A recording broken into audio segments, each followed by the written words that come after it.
Next తిరుకడిగై rope way కోసం చాలా సేపు వెయిట్ చేసి పైకి వెళ్ళాము. మనం ఇంకా మెట్లు ఎక్కలేదు, భగవంతుడి దేవల్ల రోప్ వేలో వెళ్ళాము. చాలా రోజులు అది బంద్ ఉంది, ఇప్పుడు మన కోసమే అనుకుంటా అది రీఓపెన్ చేశారు.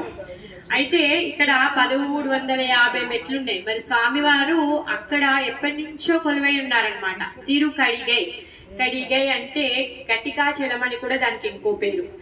గడియ, ఆ గడియని గడి అనేసి అంటున్నారు అనమాట. ఒక గడియ అంటే 24 నిమిషాలు. 24 నిమిషాలు అక్కడ కూర్చొని భగవంతుడి ధ్యానం, భగవంతుడి యొక్క నామ జపం చేస్తే భగవంతుడు ఆయన కృప ఇచ్చేస్తాడంట. అంత కృపాలు అయిన నరసింహ అన్నమాట.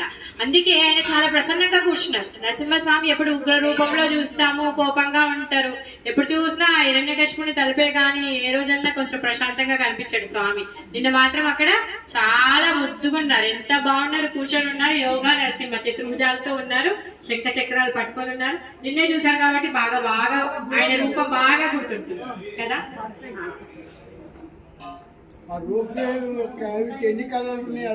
తర్వాత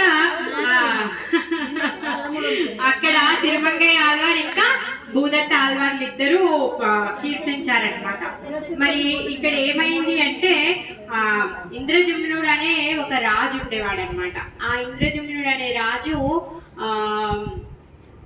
అక్కడ ప్రదేశాన్ని ఏలుకుంటూ ఉండేవాడు అనమాట. తను ఒకసారి వేటకు వెళ్తాడు. వేటకు వెళ్తే అక్కడ జింకని వేట చేద్దామని చూస్తే ఆ జింకేమని ప్రాధేయపడుతుందంట.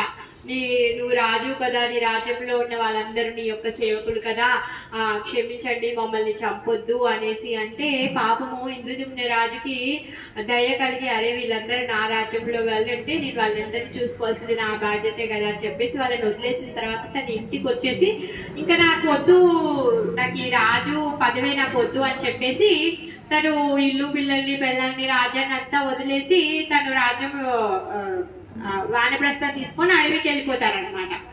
ఆ అడవికి వెళ్ళిపోతే అప్పుడు ఏమైతుంది అంటే అక్కడికి ఒక రాక్షసుడు వస్తాడంట, కుంభాదుడు అనే రాక్షసుడు. ఆ కుంభాదుడు అనే రాక్షసుడు వచ్చి ఈ క్షేత్రంలో ఉన్నటువంటి ఋషులని మునులని అందరినీ కూడా బాగా హింసించడం మొదలు పెట్టాడంట. హింసించడం మొదలు పెడుతూ ఉంటే హనుమంతుడు ఉంటాడు అక్కడ.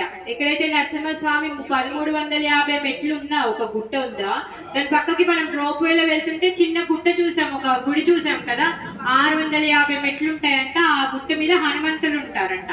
హనుమంతుడు కూడా ప్రార్థిస్తారంట. ఇక్కడ ఉన్న ఋషులు మునులు అందరు కూడా నరసింహస్వామి దగ్గరికి వెళ్ళి చెప్తారు, ఏంటి నాయన నువ్వు ఉన్న క్షేత్రంలో ఇంత ఆగడాలు అవుతున్నాయి, నువ్వు అసలు ఒక చూపు చూడొద్దా అంటే అప్పుడు ఇంకొక రాజు వస్తారు, రాజు పేరు మర్చిపోయాను నేను. ఆ రాజు వస్తారు, ఆ రాజుకి సహాయంగా నేను హనుమంతుని ఇచ్చి పంపిస్తాను, ఆ రాజుతో ఇప్పుడు ఆ రాక్షసుని సంహరిస్తారు, మీరందరూ ప్రశాంతంగా ఉండొచ్చు అనేసి నరసింహస్వామి హామీ ఇస్తారంట.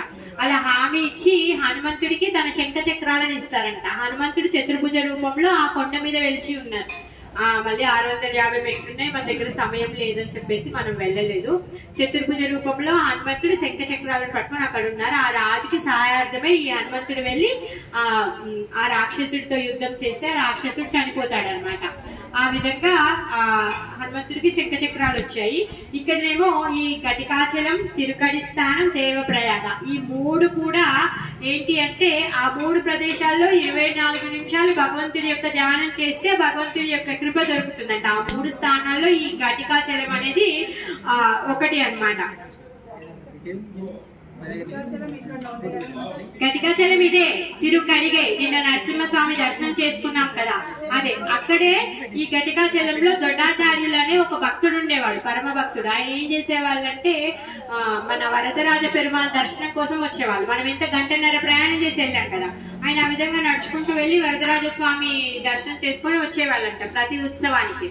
అయితే ఆయన ఎప్పుడైతే వయసు పెద్దగా అయిపోయారో, ఆయనకి వయసు పెద్దగా అయిపోయిన తర్వాత ఆయన ఉత్సవాలకు వెళ్ళలేకపోతే అప్పుడు వరదరాజస్వామి పెరుమాళ్ ఏం చేస్తారు అంటే ఆయన ఉత్సవంలో తిరిగేటప్పుడు ఎప్పుడు ఒక ద్వారం దగ్గర, ఏ ప్లేస్ దగ్గర అయితే దొడ్డాచార్యుల వారు నించొని ఆయనకి సేవ చేస్తారో ఆ ప్లేస్ దగ్గరికి వచ్చిన తర్వాత దొడ్డాచార్యుల వారికి ఇక్కడ ఘటికాచలంలో భగవంతుడు దర్శనం ఇచ్చేవాళ్ళంట.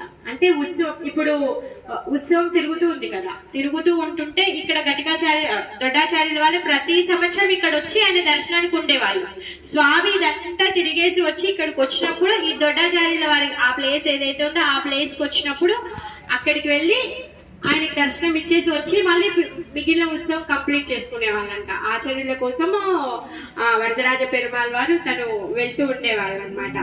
ఆ విధంగా ఇంకనేమో ఇక్కడ బ్రహ్మ కపాలాన్ని శివుడు ఎప్పుడైతే తీసేస్తాడో ఆ బ్రహ్మ కపాలం ఆ శివుడికి అలానే అంటి పెట్టుకొని ఉంటుంది. తను చాలా ప్రయత్నిస్తారు ఆ బ్రహ్మ కపాలాన్ని వదిలించుకోవడానికి. అయితే ఆ బ్రహ్మ కపాలం ఈ క్షేత్రంలోనే ఊడిపోతుందంట. అది కూడా ఇదే క్షేత్రం అని చెప్తున్నారు. ఇంకా మనకి అక్కడ ఏంటి, అక్కడ స్వామి ఏం చేస్తారు, నీళ్లు కొట్టారు చూడండి మన మీద.